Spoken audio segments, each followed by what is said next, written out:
बिहारी लाल की जय। श्री स्वामी जी महाराज की जय। समस्त आचार्य चरण की जय। श्री गुरुदेव जी महाराज की जय। जय जय श्री राधे श्याम।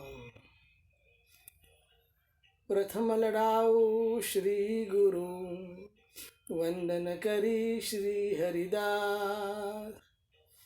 विपुल प्रेम निजु ने मगही, कही सुजस बिहारी नदास। गुरु सेवत गोविंद मिल्यो, गुरु गोविंद आही। श्री बिहारी दास हरिदास को, जीवत है मुख चाहि।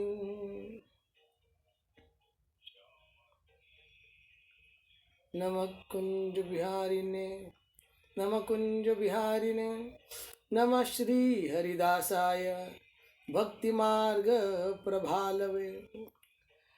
प्रथम कृपा प्रकाशिने, श्री गुरु परम सुभाव। प्रेम दृष्टि सुसीचिए, रसिक शिरोमणि राम। कृपा करो तुम लाडिली, अंग संग सुख दर्शाए। तन मन बिलसो एक रस, प्रीतम प्राण समाए। सुनो रसिक वर राव, कुंज बिहारी ने लाडिले। अब दीजे अपनो भाव, लीजे बेगी बुलाई गे। करुणा सिंधु दयाल हो, बाके बिरदन नाथ। कब कृपा करी राखी हो, निस दिन अपने साथ। चरण कमल शीतलाई के, गाऊ गुण सुख रास। आनंद निधि कृपान्वित, पाऊ प्रेम प्रकाश। हो अनाथ तुम नाथ हो, करुणा सिंधु उदार। ललित प्रिय हरिदास जू, अवसु सुखद बिहार। रसिकानन्य उपासिका, जिते दास हरिदास।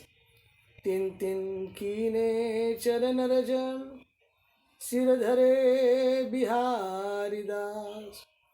तिन तिन कीने चरण रजन, सिर धरे बिहारी दास। तिन तिन कीने चरण रजन, सिर धरे बिहारी दास। श्रीमन नित्य निकुंज बिहारिने नमः। श्री स्वामी हरिदासो विजय तेतराम। श्री कुंज बिहारी श्री हरिदास।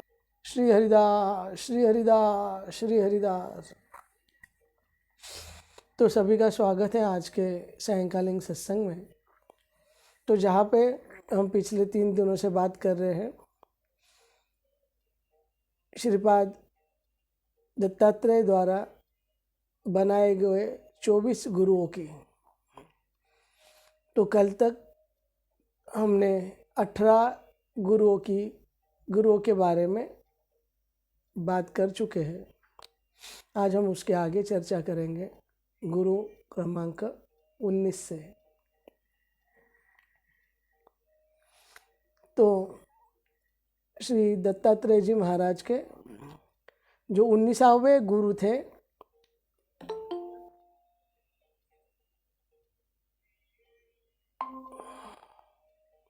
वो है भृंगी कीट।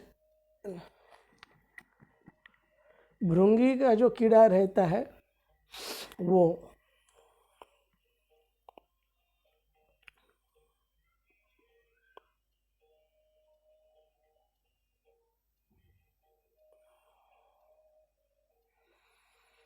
तो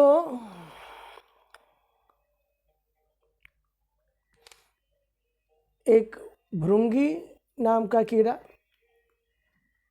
एक सामान्य कीड़े को पकड़ लाता है।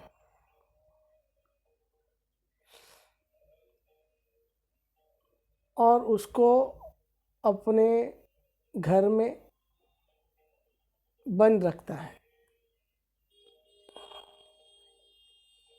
खोल में, और उधर पूरा दिन उसके ऊपर, सर के ऊपर मंडराता रहता है। तो वो कीड़ा डर के मारे भृंगी का देख देख के, भृंगी का चिंतन कर कर के, वो जो पकड़ा हुआ सामान्य कीड़ा है, वो कीड़ा स्वयं भृंगी बन जाता है। वो जो कीड़ा था जो पकड़ा हुआ, वो कीड़ा भृंगी बन जाता है।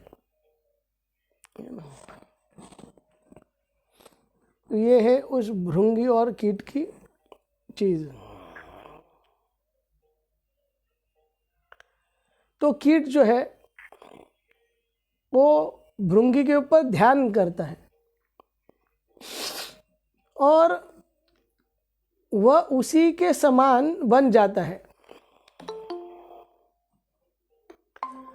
तो इससे देखो, ये सब जितने भी शिक्षाएं, ये जो 24 गुरुओं की हम बात कर रहे हैं, अगर उसे हम ठीक से समझ ले तो ये हमारे रस रीति में आगे बढ़ने के लिए बहुत काम आती है ना। जैसे हम बोलते हैं, कृपा करो तुम लाडली, अंग संग सुख दर्शाए, तन मन बिलसो एक रस, प्रीतम प्राण समाए।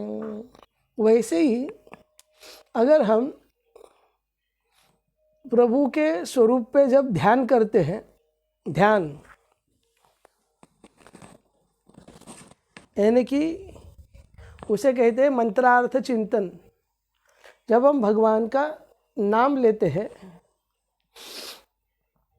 और नाम लेते लेते जब हम भगवान के मंत्र अर्थ, भगवान के मंत्र का अर्थ, क्योंकि नाम का अर्थ तो उनका स्वरूप ही है, तो हम भगवान के स्वरूप का जब चिंतन करते हैं, जैसे कि हम जब श्री हरिदास श्री हरिदास श्री हरिदास इस नाम का जब करते हैं, तो श्री हरिदासी के गोद में लीला पारायण, केली पारायण करते हुए श्री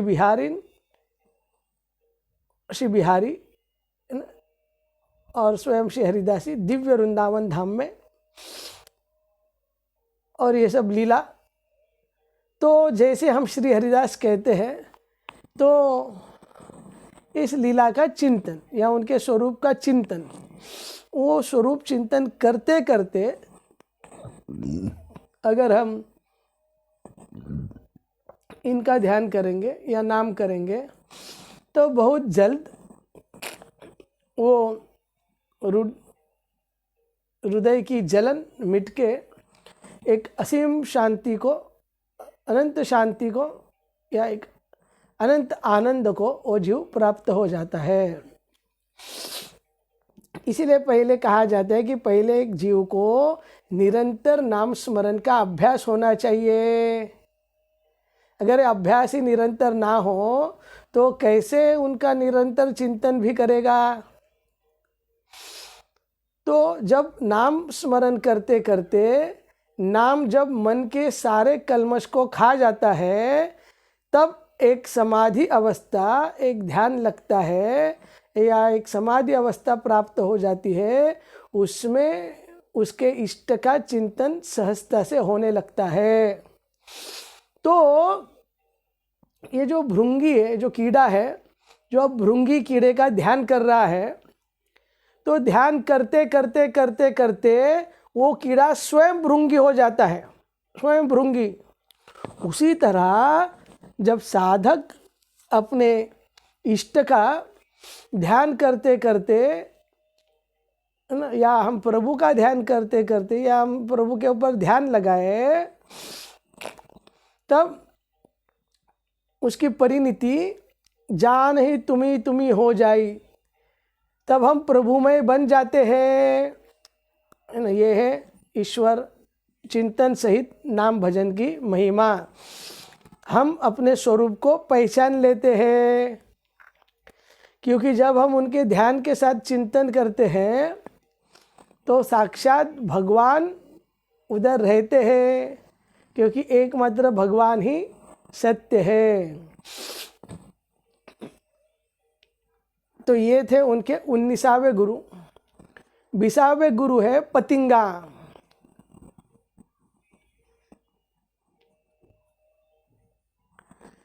तो जिस तरह एक पतिंगा अग्नि के सौंदर्य प्रकाश में आकर्षित होकर जल के मर जाता है, उसी तरह हम सांसारिक आकर्षण में हमें नष्ट कर रहे हैं। तो इसीलिए साधक को सावधान रहना चाहिए, क्योंकि सांसारिक आकर्षण हमें नष्ट ना कर दे, हमारी भक्ति को नष्ट ना कर दे, और हम ये जीवन पाके भी उसका गंतव्य तक ना पहुंच पाए। तो क्योंकि ऐसा होना मतलब बहुत भारी अनिष्ट होना है, क्योंकि ये मानव जन्म केवल भगवत प्राप्ति के लिए ही मिला है। तो इसके लिए हर एक साधक को बड़े सावधान होके इस बात के ऊपर सदैव चिंतन करना चाहिए कि क्या हम संसार के या सांसारिक वासना रूपी अग्नि में तो हम आकर्षित तो नहीं हो रहे हैं, जिसका नतीजा हमें भगवत भजन, भगवत चिंतन और भगवान से विमुक्त तो नहीं कर पा रहा है। तो इसका हमेशा साधक को ध्यान रखना चाहिए कि कोई भी वस्तु, व्यक्ति, परिस्थिति, पदार्थ इस संसार का ऐसा ना हो जो हमारा चिंतन प्रभु के ओर से विमुख करके इस संसार के ओर लगा दे, क्योंकि उसमें केवल जलना ही जलना है।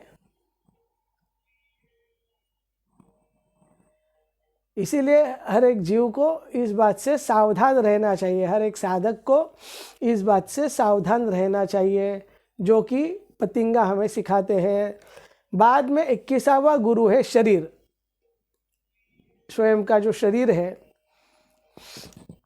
तो आपको यह सबको ये अनुभूति है कि जैसे शरीर नित्य परिवर्तन है, बचपन से जवानी, जवानी से बुढ़ापा, और बाद में मर जाता है। अपने कर्मों से, कर्मों के बीज बोकर ये पुनः, जैसे कि एक पेड़ रहता है, पेड़ में भी ये सब 6 प्रक्रिया होती है, पर जो पेड़ रहता है वो भी विभिन्न अवस्थाओं से गुजरता है और अन्य वृक्षों के लिए बीज छोड़ जाता है। तो उसमें बीज भी रहते हैं और बीज से वापस पेड़ बनते हैं। तो ये चक्र है, संसार रूपी चक्र, जिसमें जीव फंसा हुआ है, कर्म रूपी बीज से ये फंसा हुआ है ना, या क्योंकि बीज में ही वृक्ष छुपा है, वो निरंतर प्रक्रिया। और क्योंकि एक कर्म आपको हजारों जन्मों के लिए बाध्य कर सकता है, एक वासना आपको हजारों जन्म के लिए बाध्य कर सकते हैं। इसीलिए हमें ये समझना होगा कि ये जो शरीर है वो नित्य परिवर्तनशील है, जो नित्य बदल रहा है। तो इस बदलते हुए अवस्था के ऊपर या इस बदलते हुए शरीर पे ज़्यादा ध्यान न देके या उसको स्वीकृति न देके, जो इसमें अपरिवर्तनशील तत्व है उसको स्वीकार करे। अगर हमने उसको पकड़ लिया तो फिर शरीर से और संसार से संबंध छूट जाता है। इसीलिए दत्तात्रेय ने इस शरीर को भी अपना गुरु बनाया। उसके बाद 22वां गुरु है मकड़ी। मकड़ी का तो आप सबको पता होगा कि मकड़ी अपने लिए चारों तरफ जाला बुनती है और एवं स्वयं उसे भक्ष्य कर लेती है। तो उसी तरह प्रभु इस संसार को उत्पन्न करते हैं, उसका विस्तार करते हैं और एवं अंत में अपने में ही विलय कर लेते हैं। तो ये सारा जगत भगवान का एक खेल है, तो हम खेल की तरह ले, ये प्रभु का ही विस्तार या प्रभु का ही खेल चल रहा है। इसलिए हम जब प्रभु के भाव को न डाल के अगर हम उसे प्रभु से निकाल देते हैं, प्रभु को उसमें से उस आत्म तत्व को जब निकाल देते हैं, तब उस एक में केवल विभिन्नता हमें दर्शन आती है। और ये विभिन्नता, ये द्वैत प्रकृति ही हमें हर एक उलझन में या बंधन में अटका देती है। तो इसी तरह अगर हम समझे ये मकड़ी की तरह अगर हम इसे समझे कि ये केवल भगवान का खेल है, तूची करता तूची करविता, आधी बीज एक ले। तो अगर ये ठीक से समझेंगे तो केवल एक ही खेल रहा है। पहले वो एक था, बाद में एक अनेक हो गया, और बाद में अनेक से एक बनता है, तो खेल खत्म हो जाता है। उसी तरह इस मकड़ी के उदाहरण से हर एक साधक को सीखना चाहिए। क्योंकि अगर हमें भगवान को सेवा करनी है, ब्रह्म की सेवा करनी है, तो बिना ब्रह्म बने हम ब्रह्म की सेवा नहीं कर सकते। और बाद में 23वीं उनकी गुरु है पिंगला वेशा। आपको सब पता है पिंगला वेशा की कथा। पिंगला वेशा की कथा श्रीमद् भागवतम में भी आती है।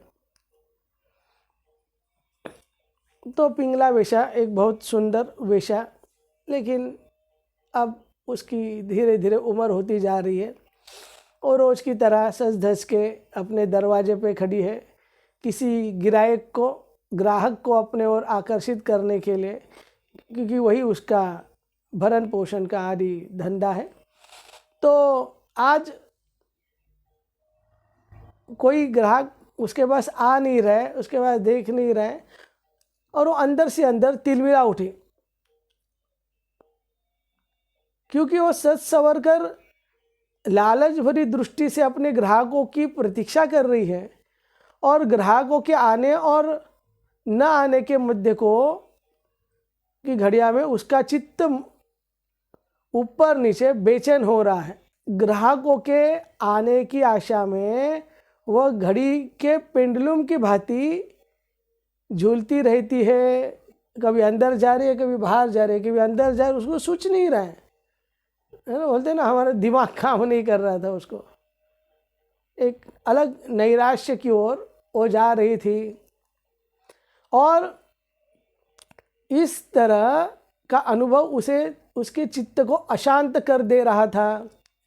अतः जिस तरह वैराग्य द्वारा कर्मठ व्यक्ति, जिसे इंद्रिय पर नियंत्रण रहता है, आत्मा के साथ अपनी पहचान बनाते हुए आंतरिक संतोष प्रदान करता है, तो उसी तरह पिंगला वेशा एक अत्यंत वैराग्य को, उस निराशा से वैराग्य को प्राप्त हुई, और झटके में उसने अपना मन जो निराश हो रहा था, संसार के हर एक वो ग्राहक में जो ढूंढ रही थी उसका आनंद, अब वो अपने आप या श्री हरि के पास मुड़ गया। और श्री हरि के पास मुड़ने के बाद उस पिंगला वेशा को भगवत साक्षात्कार हो गया। देखो, भगवान ने तो कोई नहीं देखा है पिंगला क्या कर रही है, कैसी है, क्या है। काम क्या आई मेन चीज, संसार से वैराग्य। मेरा कोई नहीं, मुझे कुछ नहीं चाहिए, मुझे अपने लिए कुछ नहीं करना है। इस स्थिति को जैसे ही वो जीव आ जाता है, उसके अगले क्षण को उसे भगवान का साक्षात्कार हो जाता है। मैं केवल भगवान का हूँ और केवल भगवान ही मेरे अपने हैं। और शास्त्र कहता है बस उस स्थिति में उस साधक का काम हो जाता है, काम हो गया उसका। तो सेठ जी जयदयाल गोविंद का हमेशा कहते थे मैं बनिया हूँ, बनिया। और बनिया कौन है? जो अपना काम बना ले वही बनिया रहता है। जो घूम फिर के काम ही ना बनाए अपना तो बनिया खाएगा। तो ये पिंगला वेशा उनकी 23वीं गुरु थी। तो इस स्थिति में क्या होता है, जीव संसार से उब जाता है, संसार से अचानक उसका रस कम हो जाता है, यानी कि उसे किसी चीज, वस्तु, परिस्थिति, पदार्थ, घटना आदि में रस ही नहीं आता है। कुछ भी करो रस नहीं आता है, और तक उसका मन अपने आप भगवान के सन्मुख और संसार से विमुख हो जाता है। और सन्मुख होई जीव जब मोही, कोटि जन्म अघनाशन सोई। उसी वक्त उसके करोड़ों करोड़ों के जन्मों के पाप एक क्षण भर में जल जाते हैं। और जैसे ये पाप जल जाते हैं और भगवान की चाह जब उसके मन में तड़प तड़प उठती है, तब जो असहनीय अवस्था होती है, तुम बिन जाऊँ कहाँ ए दुनिया में आके, कुछ न फिर राह सनम। तो इस तरह केवल तुम। और तब उस विवशता में श्री हरि उसके सामने प्रकट हो जाते हैं। मम दर्शन फल हरि व्यापक सर्वत्र समाना, प्रेम से प्रकट होई में जाना। और जब प्रकट होते हैं तो कहते हैं मम दर्शन फल परम अनुपा, जीव पाही निज सहज स्वरूपा। वो जीव अपने सहज स्वरूप को प्राप्त कर लेता है। वो हरि को पूर्ण रूप, यानी कि हरि अब जना देते हैं उसे। तो हरि जब अब उसको जना देते हैं तो वो जीव अपने आप को भूल जाता है। ये साइंस है, साइंस। लेकिन ये होगा तभी, अगर इस बात को आप नहीं मानोगे ना, तो आप कितना भी करो, आप 100 के बदले 300 भी माला करो, 500 भी माला करो, या 1000 माला करो, ये माला की अनुभूति तभी होगी जब आप कहोगे मेरा कोई नहीं, मुझे कुछ नहीं चाहिए, मुझे अपने लिए कुछ भी नहीं करना है, मैं केवल भगवान का हूँ और केवल भगवान ही मेरे अपने हैं। हे नाथ, हे मेरे नाथ, हे मेरे प्रभु, आप अपने तरफ से शरण ले लीजिए। ये है। तो पिंगला वेशा उनकी 23वीं गुरु थी। और अंतिम गुरु है बाण चलाने वाला, बाण बनाने वाला। तो एक जंगल में एक बाण बनाने वाला रहता था। तो एक दिन एक राजा की टोली वहाँ से चली गई, और वो बाण बनाने वाला वो बाण बनाने में मग्न था। तो राजा की टोली वहाँ से आई और गई, उसे पता भी नहीं चला।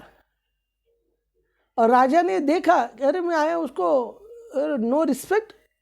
तो बाद में राजा कुतूहलवश, या उसको थोड़ा गुस्सा है, तो उसके पास गया और पूछा अरे ना आपने हुजूरी दी ना कुछ किया।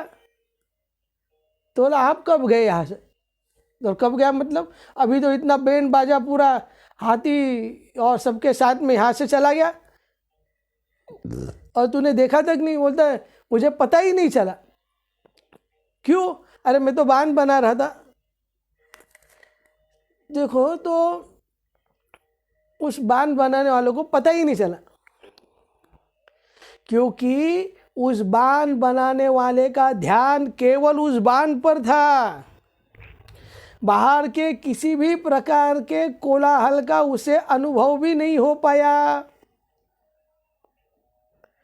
उसी तरह जब हम एकाग्र चित्त होके, दृढ़ होके जब भगवान के ध्यान में लग जाते हैं या भगवान के चिंतन में डूब जाते हैं, तो बाहर के कोलाहल का हमें पता भी नहीं चलता।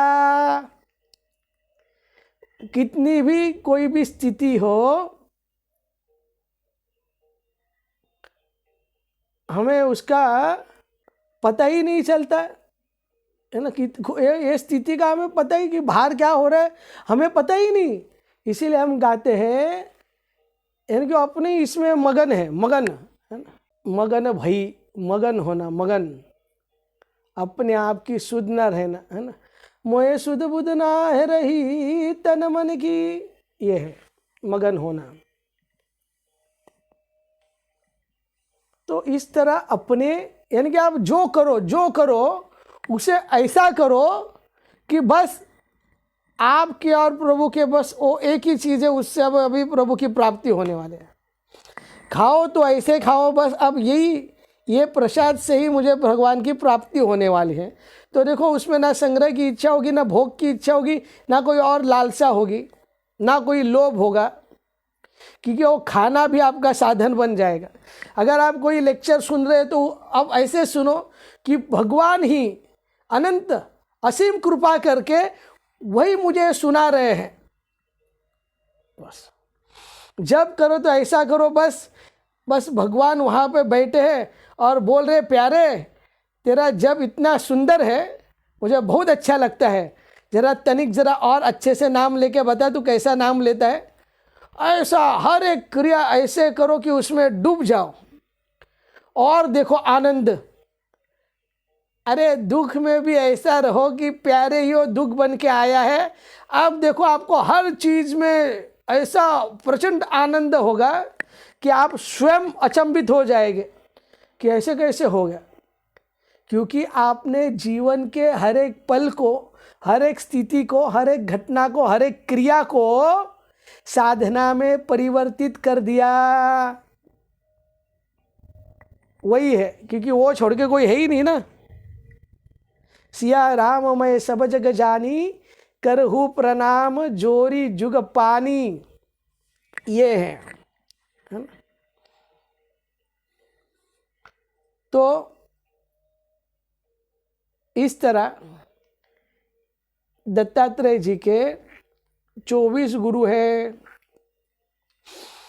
तो अभी जो 24 गुरुओं की हमने चर्चा की, तो उनकी समझ अगर हम इस ठीक से अगर इसको समझेंगे, जो सीख उनसे हमें मिल रही है, तो उनकी समझ व्यक्ति की आध्यात्मिक यात्रा में रसिक बनने की दिशा में सही विचार बनाती है। क्योंकि आप सोचोगे हमने बीच में 24 गुरुओं का कहाँ से टॉपिक निकाल दिया। जब हरिदासी रसोपासना की जब चर्चा हो रही थी तो ये 24 गुरु कहाँ से आ गए दत्तात्रेय के? क्योंकि उनकी समझ आध्यात्मिक यात्रा में रसिक बनने की दिशा में सही विचार बनाती है ना, या सही विचार बनती है। तत्पश्चात उसकी सभी आकांक्षाएं एवं अहंकार छूट जाते हैं। अगर हम इस 24 गुरुओं को, शिक्षा को, गुरुओं की शिक्षा को ठीक से धारण कर ले तो हमारी सभी आकांक्षाएं एवं अहंकार छूट जाता है और उसकी पहुंच श्री हरि भक्ति रूपी परम निधि की ओर होने में लगती है। और रसिक भक्त बनने के उपरांत श्री हरि भक्ति रूपी परम निधि उस साधक को प्राप्त हो जाती है। तो और ये सबके लिए नहीं है। देखो ये श्री हरि की कृपा और ये रसिकता और उनकी परम भक्ति रूपी परम निधि किसी व्यक्ति विशेष को ही अपने हृदय मंदिर रूपी निकुंज में नित्य विहार का दर्शन कराती है। हर एक को नहीं, किसी व्यक्ति विशेष को अपने हृदय रूपी निकुंज में, है ना, बदन बीरज ही कुंज बना दो, अपने बीरज में मुझे भी बुला दो, मगन भई मैं तो फूली ना समाई, मगन भई मैं तो फूली ना समाई, बदन बीरज ही कुंज बनाई। तो फिर जब हृदय मंदिर रूपी निकुंज में नित्य बिहार का दर्शन होता है, तो फिर वह सभी जगह श्री श्यामा श्याम के छवि का अवलोकन करता है ना। हर जगह पे केवल जिते देखूं तिते श्याममय, बन के अंजन प्रिया प्रियतम, बस गए इन नैनन कोर, श्याम प्यारी कुंज बिहारी न, कुंज बिहारी प्यारे चित चोर, छुड़ा के सारी जगत वासना, खींच लिया मुझे अपनी ओर, बिठा लिया मुझे ही प्रांगण में, बांध के अपने प्रेम की डोर, डुबो दिया मुझे प्रेम समुंदर, जिसका कोई और न छोर, डूबी रहूं सदा मैं उसमें, न जान सकूं निशाया भोर, अब खेलते नित्य ही प्रांगण में, नाचते जैसे मोर निमोर, नित निरखत केली दो उनकी, प्यारी जुदासी हुई विभोर, बन के अंजन प्रिया प्रियतम। तो इस प्रकार सभी जगह श्री श्यामा श्याम की छवि का निरंतर अवलोकन करता है। अगर किसी को श्री श्यामा श्याम की छवि की झलक नहीं मिलती है तो उसको समझना चाहिए कि उनसे ठाकुर जी से पूर्ण भाव एवं संबंध अब तक जुड़ नहीं पाया है। ऐसी प्रक्रिया में उस साधक को रसिक संत भगवान की, रसिक संतों की शरण लेनी चाहिए, बिहारी जी की शरण लेनी चाहिए। तो ऐसी दशा में भगवत रसिक देव जी को पूछते हैं कि ऐसी दशा में क्या करना चाहिए। तो भगवत रसिक देव जी कहते हैं कि इस मायावी जगत में कुछ भी स्थायी नहीं है, इसलिए उस साधक को इस मायावी जगत से कुछ भी आशा नहीं होनी चाहिए, और एक ही आशा होनी चाहिए जो कि इस मायावी जगत से नहीं है। एक ही प्रयोजन है, संबंध अभिधेय प्रयोजन, प्रयोजन मतलब ध्येय, कि अनवरत रूप से श्री युगल जोड़ी की केली को निहार कर सकूं, निहारा करूं। तो भगवत रसिक जी जैसे संत प्रभु से किसी भी प्रकार का उपहार लेना नहीं चाहते, वो प्रभु से और कुछ भी इस संसार की वस्तु को नहीं चाहते हैं, वो केवल प्रभु की प्रेम लीला को ही निहारना चाहते हैं। वे प्रभु की प्रसाद के रूप में मिली सांसारिक व्यक्तियों से, वस्तुओं से अपने आप को ठगाना नहीं चाहते, क्योंकि संसार की वस्तु अंततः उसका अस्तित्व है ही नहीं। वो मिली क्या और ना मिली क्या, है ना।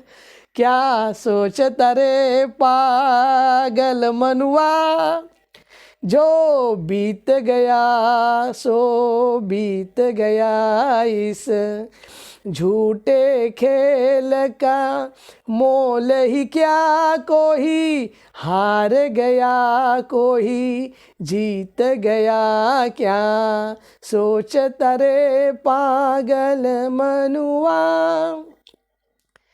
तो क्या चाहिए उसे चाहिए ध्यान की अवस्था में प्रभु की झांकी का दर्शन। हे नाथ बस अब आप कृपा कर दो, अब ना चुपे रहो हमसे। हमें पता चल गया कि केवल आप ही हो, तो अब बेस बदल के क्यों खड़े हो? तो क्या देखना है आपको? बोलो आपको क्या देखना है? जिस तरह स्वयंवर मनु को रामचरितमानस में मनु की कथा है, मनु शत्रुपा की, तो भगवान की वाणी प्रकट हुए, बोले अरे पहले बताओ तो बी स्पेसिफिक, आपको क्या देखना है, कौन सा स्वरूप देखना है? तो वैसे ही रसिक जन कहते हैं, भगवत रसिक देव जी कहते हैं, दे गल भाही रहे परस्पर चिबुक टटो है, फूलन की बनमाला एक पहिरे जन दोहे।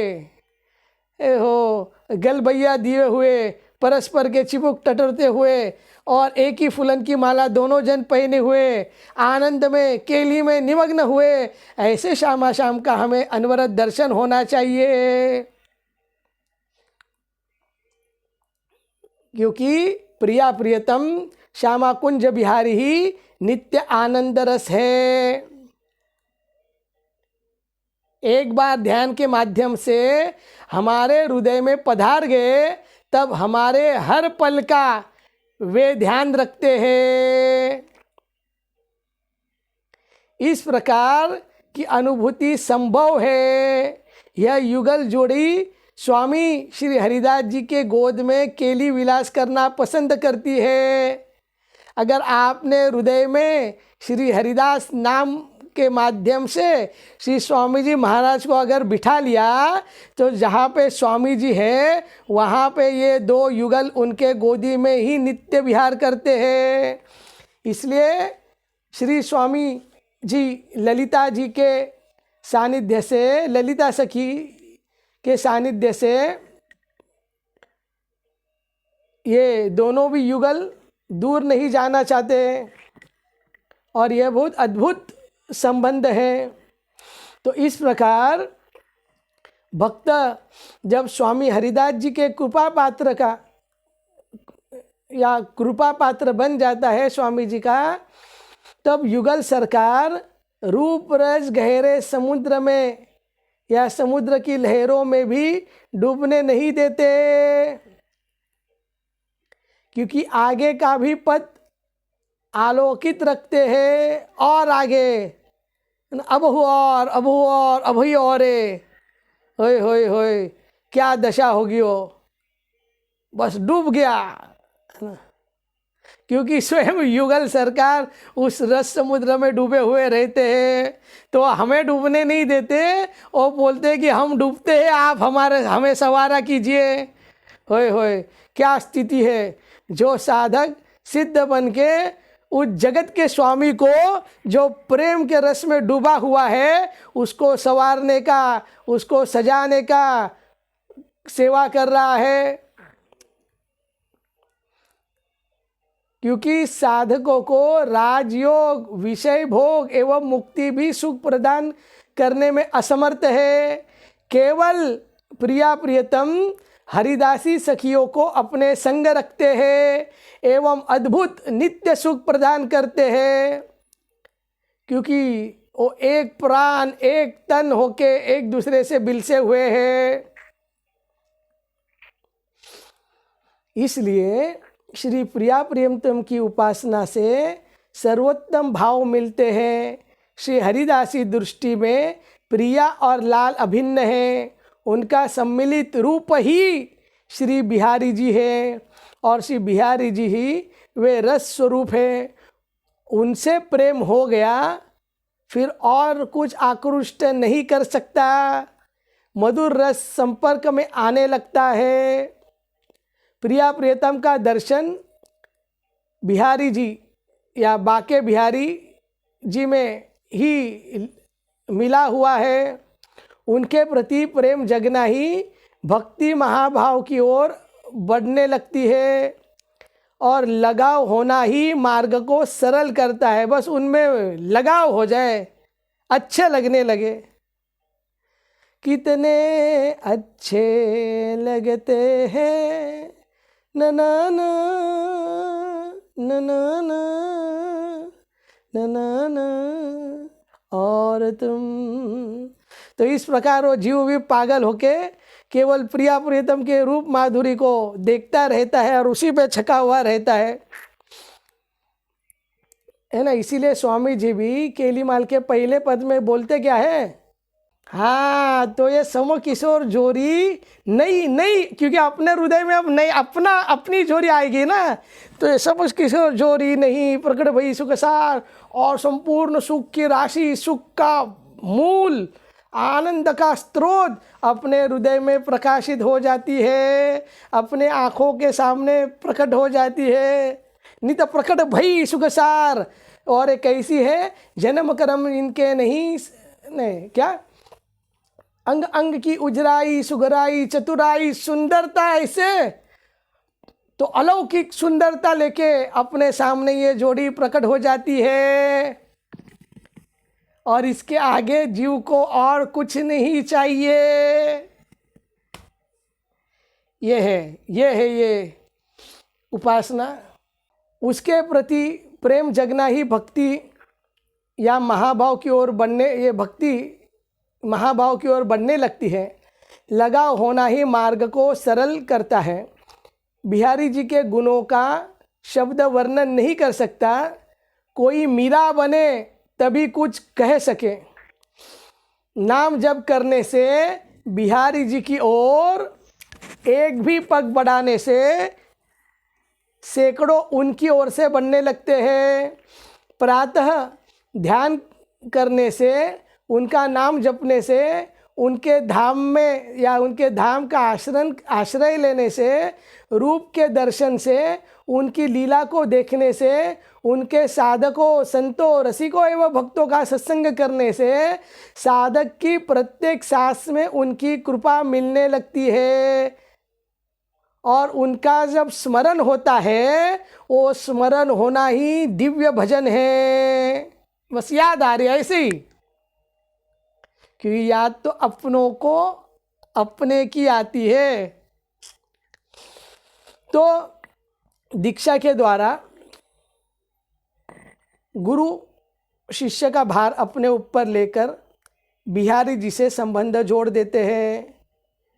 शिष्य गुरु द्वारा निर्धारित साधन को करना चाहिए, इसके बिना श्रेष्ठ भाव प्राप्त नहीं होता। नाम जप कीर्तन करने से मानव का जीवन विकसित होकर माया से मुक्त हो जाता है। यदि दीक्षा लेने के बाद भक्त जप नहीं करता है तब शिष्य का बोझा गुरु पर बढ़ जाता है और ऐसा उचित नहीं है, क्योंकि वो शिष्य के लिए गुरु को बार बार इस जगत में आना पड़ेगा। तो अपने इस हरिदासी संप्रदाय में तटिया स्थान और गोलेलाल कुंज एवं रसिक बिहारी कुंज से ही अधिकृत ये शाखाएं उनकी गद्दियाँ है और बाकी सब प्रणाली इन्हीं से चलती है। तो एक साधक को ये रसिक संत से दीक्षा ले सकते हैं। अभ्यास से यह प्रत्येक श्वास में उतर सकता है। भविष्य में संभावित गलतियों से बचने के लिए मंत्र यानी कि नाम की आवृत्ति का कवच काम करती है। पूर्व एवं प्रारब्ध के पाप मंत्र जाप से नष्ट होते हैं। सच्चे भजनानंद के जीवन से भय व्याधि हानि और बाधाएं भाग जाती है।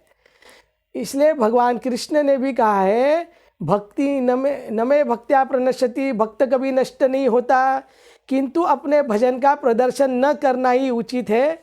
याद रहे, माला जप मंत्र मन एक ही साथ रहे।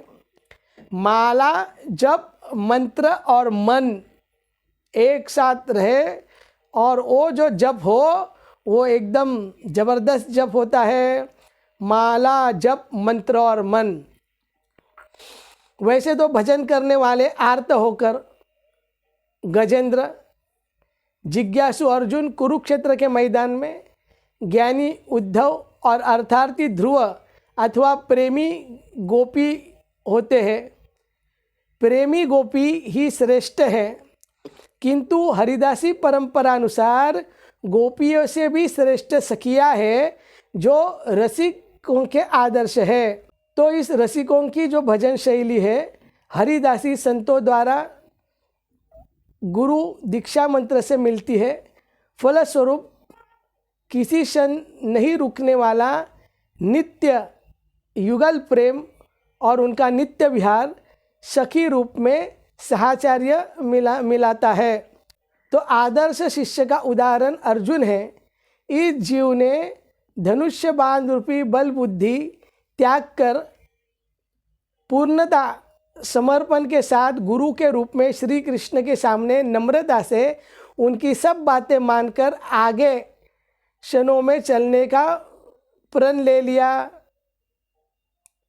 और शिष्य रूप में हृदय की शंकाओं पर गुरु से प्रकाश की प्रार्थना भी की। और बिना गुरु के व्यक्ति उस व्यापारी की तरह है जिससे अपनी सारी संपत्ति नौका पर रख दी और वो भी बिना किसी नावक के, और ऐसे ही उस नाव को लहरों में छोड़ दी। नाविक स्वयं जानकार हो, प्रकाश से भरपूर हो, तो अविद्या रूपी नदी में भक्त रूपी व्यापारी निश्चित आगे बढ़ने लगता है। नाव हिलेगी डुलेगी भी नहीं।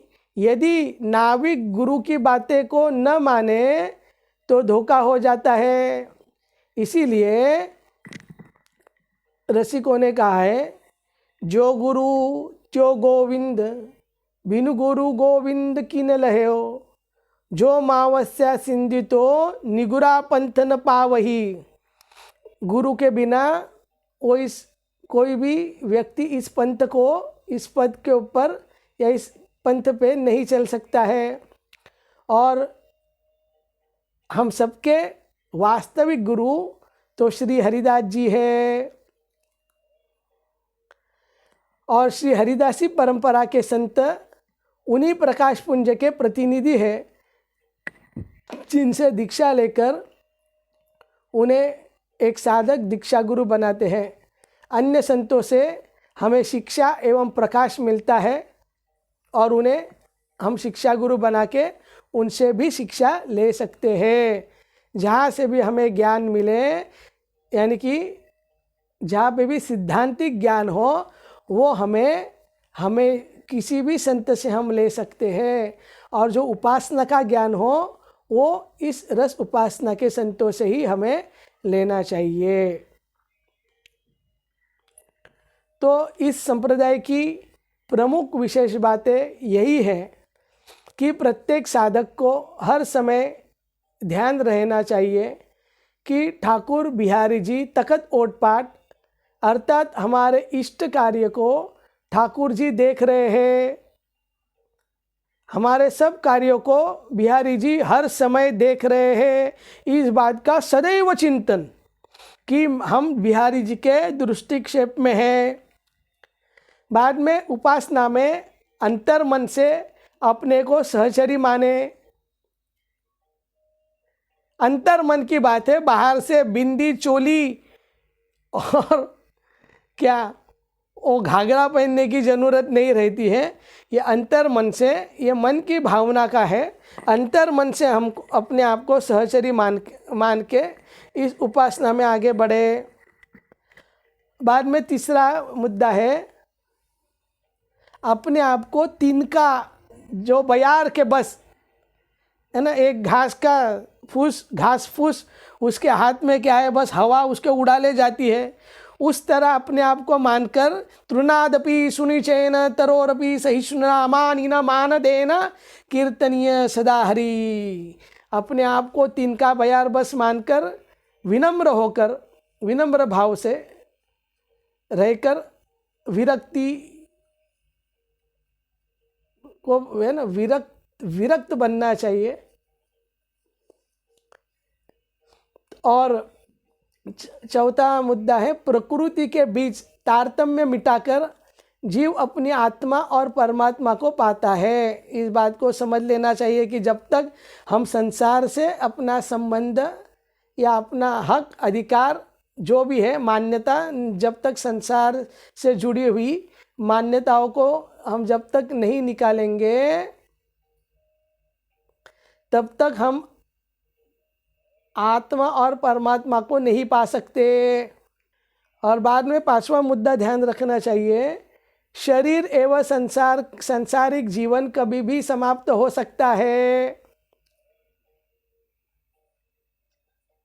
इसीलिए हमेशा जो प्रेम है वो इस दिव्य और नित्य से ही करना चाहिए।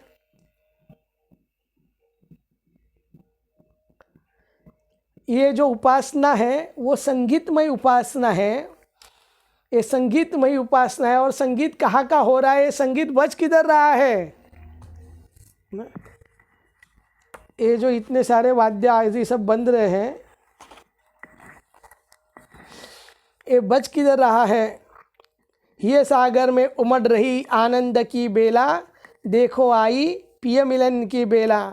खिल उठी ये फुलवारी में प्रेम सौरभ बेला, देखो आई पिय मिलन की बेला। ये सिप में पाई मैंने पिय चिंतन बेला, देखो आई पिय मिलन की बेला। ठुमक रहा है मन मेरा और बजा रहा है बेला, देखो आई पिय मिलन की बेला। तो ये हृदय रूपी ये मन, उसमें उस दर्शन को पाके आनंद में झूम के मन ही वो वायलिन बजा रहा है सुंदर। तो ये है ये दिव्य संगीतमयी उपासना रसो वैसा प्रभु का अनुभव कराती है। और हमारी परंपरा की जो एक बात है मुख्य, जो समाज गायन, कीर्तन और रसिक भावुकों के गायन सत्संग महाभाव से सराबर करने में क्षमता रखती है। इसलिए रसिकों के द्वारा किया गया समाज गायन, कीर्तन और पद गायन और उनके द्वारा किया गया सत्संग का हमें हमेशा लाभ लेना है। और आठवीं और अंतिम बात है, गुरुर्ब्रह्मा गुरुर्विष्णु गुरुर्देवो महेश्वरा, गुरुर साक्षात परब्रह्म तस्मै श्री गुरुवे नमः। तो कोई भी बदलने वाला, नष्ट होने वाला गुरु नहीं है। गुरु एक दिव्य अलौकिक तत्व है, क्योंकि जो स्वयं हरि ही गुरु बन के उस साधक से बात करते हैं और जो उसे इस भव सागर से अज्ञान से दूर कर कर उस तेजोमय जगत में लेके जाते हैं। और यहाँ पे श्री हरिदास जी ही प्रमुख और मुख्य गुरु है। ये है। तो इस तरह हम इस उपासना को समझ सकते हैं और हम इस उपासना में लग सकते हैं। तो